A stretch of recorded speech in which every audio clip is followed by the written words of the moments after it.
Assalamualaikum dan salam sejahtera bagi kita semua. Perkenalkan, nama saya Fauzan Najmi dengan NIM 3222121001.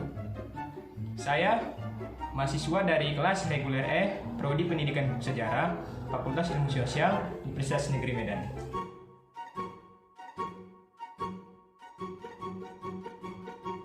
Oke, baik. Di sini saya Fauzan Najmi dan teman saya.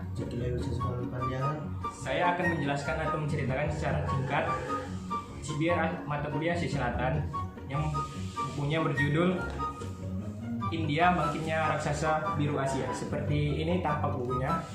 Oke. Di sini saya akan menjelaskan identitas bukunya yang berjudul India Bangkitnya Raksasa Baru Asia. Pengarangnya PT Kompas Nusantara, penerbit buku Kompas, tahun terbit 2007, jumlah halaman 248, kota terbit Jakarta, no ISSN-nya 978 979 709 3006. Oke, baik, langsung saja kita masuk ke pembahasan. Tapi di sini saya akan menjelaskan pertama-tama mengenai pentingnya CBR, manfaat CBR, dan tujuan CBR. Critical Book Review CBR merupakan suatu kegiatan yang dilakukan untuk mereview buku atau membandingkan isi buku satu dengan buku lain yang berhubungan satu sama lain. CBR ini dilaksanakan agar mahasiswa atau pembaca dapat mengetahui isi buku satu dengan yang lainnya. Tujuan dari penulisan Critical Book Review atau CBR adalah untuk memenuhi salah satu tugas mata kuliah Asia Selatan. CBR juga bertujuan untuk menambah wawasan karena tidak berfokus pada suatu buku, melainkan berbagai macam buku. Manfaat CBR antara lain sebagai berikut. 1. Menambah wawasan pembaca. 2. Menambah pengetahuan pembaca mengenai konsep mata kuliah Asia Selatan. 3. Meningkatkan kemampuan mahasiswa untuk melatih agar lebih tanggap dalam menilai isi buku yang dibacanya. Baik, langsung saja ke pembahasannya. Bangkitnya Raksasa Baru Asia. Bab 1. Kekuatan Dunia Baru. India adalah salah satu negara bekas jajahan Inggris yang terletak di kawasan Asia Selatan. Negara dengan mayoritas kultur dan agama Hindu ini meraih kemerdekaannya pada 14 Agustus 1947. Selama kurang lebih dari 300 tahun berada dalam kekuasaan jajahan Inggris, kemerdekaan itu merupakan awal dari penataan diri bagi negara India untuk kembali bangkit dari berbagai keterpurukan.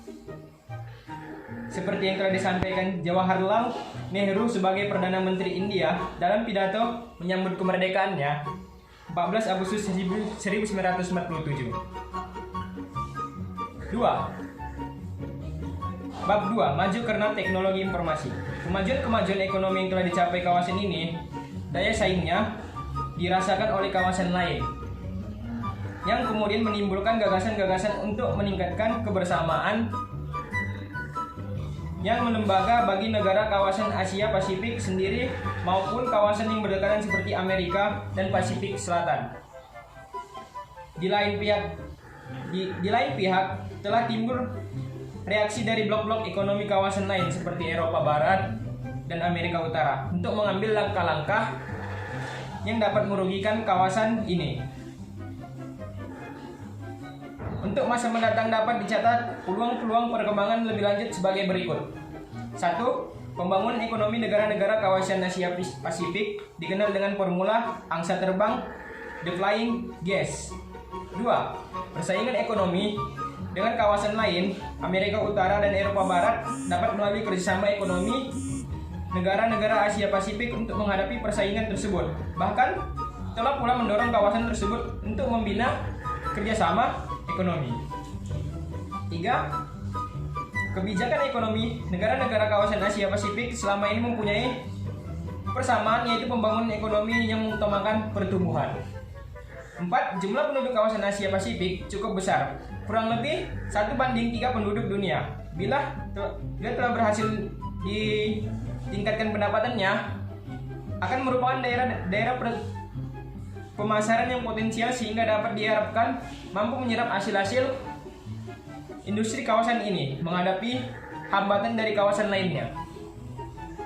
5. Pembangunan ekonomi di kawasan lain khususnya di Eropa Timur, Afrika, Amerika Latin diharapkan dapat pula memacu pembangunan ekonomi kawasan ini. Demikian pula tingkat upah yang tinggi di Eropa Barat dan Amerika Utara dapat dimanfaatkan negara-negara berkembang di kawasan ini untuk meningkatkan ekspornya. Bab 3. Industri otomotif, film, dan farmasi. Industri otomotif menjadi salah satu industri yang diunggulkan di Indonesia. Perkembangan dunia otomotif dari tahun ke tahun semakin meningkat dan bergerak sangat cepat. Hal ini didukung oleh keadaan di mana saat ini kendaraan bukan lagi menjadi hal yang mewah, melainkan menjadi hal yang wajar harus dimiliki untuk menunjang aktivitas sehari-hari atau bahkan sudah menjadi gaya hidup masyarakat. Oleh karena ini, industri otomotif saling bersaing dalam memanfaatkan pangsa pasar yang luas. Karena hal tersebut, permasalahan dan risiko bisnis ada dalam setiap keputusan strategi perusahaan yang diambil harus mampu dihadapi dan minimalisasi agar perusahaan dapat terus bertahan dalam pangsa pasar. Film merupakan salah satu dari sekian bentuk media massa yang mampu memberikan nilai hiburan pada masyarakat di saat penataan aktivitas masyarakat dalam menjalani rutinitas kehidupan sehari-hari. Film berperan sebagai sarana komunikasi yang digunakan untuk menyebarkan hiburan yang menyajikan cerita, peristiwa, musik, drama, humor, dan sajian teknis lainnya pada masyarakat umum. Sumarno 1996 halaman 13. Bab 5. Ekonomi dan pertanian. Ekonomi dan pertanian tingginya arus modal asing yang masuk ke India sebenarnya juga tidak dapat dilepaskan dari kebijakan-kebijakan pemerintah yang memberikan kemudahan pada investor asing untuk menanamkan modalnya di negara tersebut. Seperti yang telah diungkapkan di atas bahwa pemerintah telah mempermudah perizinan birokrasi dan penciptaan iklim yang kondusif, maka dari itu keberlangsungan dari derasnya arus modal asing menunjukkan keseriusan pemerintah untuk selalu menjaga kontinuus kebijakan liberalisasi ekonomi dari generasi rauh ke generasi selanjutnya. Keberhasilan ini dalam mencapai pertumbuhan ekonomi yang perlu ekonomi maksimum disebabkan oleh implementasi daripada resep liberalisasi ekonomi. Namun terjadi negara-negara lainnya.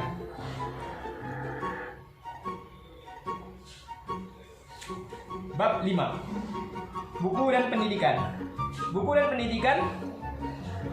Keberadaan sistem ekonomi kerakyatan juga dapat mengentas pengangguran seperti yang telah ditulis oleh M. Dawan Raharjo dalam tulisannya berjudul Implikasi Liberalisasi bagi Pemerataan dan Pengentasan Kemiskinan, bahwa usaha kecil dan menengah pada dasarnya bertujuan untuk memperbanyak pelaku-pelaku ekonomi. Dengan pelaku ekonomi baru dapat memperkuat pelaku-pelaku ekonomi yang lemah, mendorong inovasi dan memodernisasi usaha kecil. Dengan memodernisasi, maka usaha kecil bisa lebih efisien dan produktif. Bab 6. Sisi lain India modern. Pada masa penjajahan Inggris di India, kondisi umat Islam dikategorikan sangat terbelakang. Umat Islam terbelakang dalam kebodohan iptek, kemiskinan ekonomi, ketertinggalan dalam peran-peran politik pemerintahan. Bahkan dari sisi agama pun terlihat kejumudan dan kemandangan berpikir, terutama berpikir nasional. Pelaku yang didiskriminasi yang dilakukan oleh kolonial Inggris mengakibatkan umat Islam tidak mendapatkan pendidikan yang baik, tidak diberi posisi atau dilarang bekerja di instansi pemerintahan dan dan lain sebagainya. Sedangkan kemajuan yang disarankan oleh masyarakat India merupakan akibat dampak dari perubahan yang dibawa oleh kolonial Inggris. Peradaban tersebut hanya dapat dinikmati umat Hindu, sehingga umat Hindu lebih berkemajuan. Hal itu terlibat dari pendidikan yang layak, ekonomi yang baik, dan pekerjaan kantor-kantor adalah keistimewaan yang diberikan kolonial Inggris pada mereka. Bagi pemerintahan kolonial Inggris, jika umat Islam menempati posisi strategis, akan membahayakan kebijakan kolonialisme yang dapat meruntuhkan dan merongrong kekuasaan mereka di India.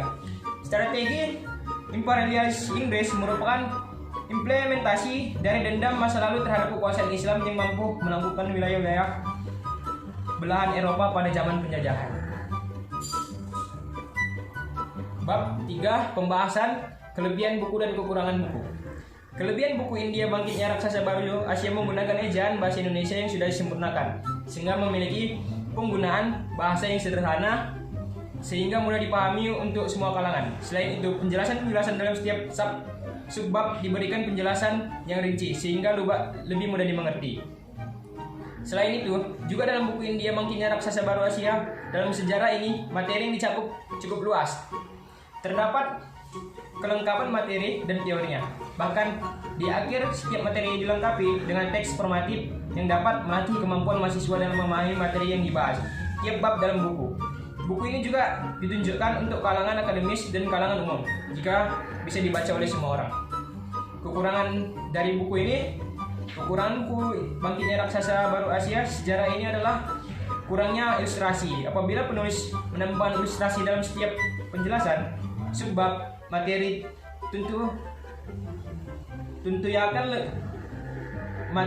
tentunya lebih baik menarik karena sudah didukung oleh bangsa yang mudah dipahami.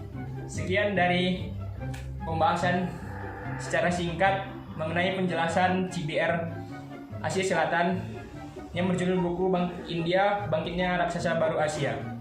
Lebih dan kurangnya mohon maaf apabila ada kata-kata yang salah atau kata-kata yang kurang enak didengar. Mohon maaf. Terima kasih.